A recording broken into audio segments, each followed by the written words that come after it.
Welcome back to our 2-minute Devos. We are in day number 23 of our 40-day journey here at K First. If you look in your prayer journals, you'll see that we're in Psalm 77. It's another personal favorite of mine because of the raw emotion that you get from it.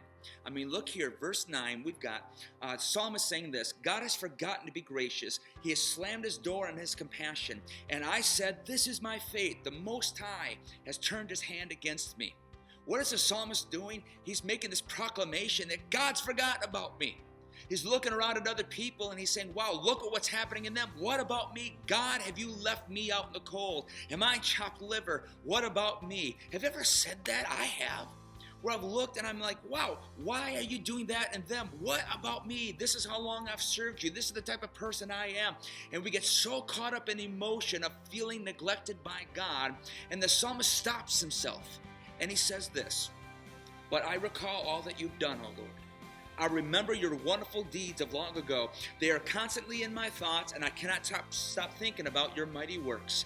O God, your ways are holy. Is there any God as mighty as you?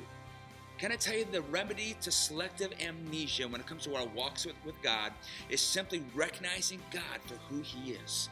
Because the absence of seeing God's hand around us does not mean that God's hand is not on us.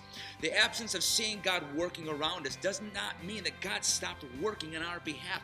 God is constantly working, and the psalmist has to stop himself as if to take his eyes off everything and to stop comparing himself with everybody else around him.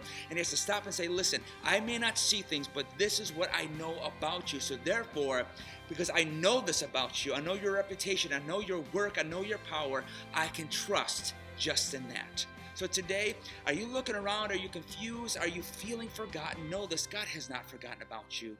He is constantly working on your behalf. And if you may not feel his presence, know this: the absence of feeling his presence does not mean that you're alone. He's always with you. You can bank on that because that's exactly who he is. He is Emmanuel, God with us.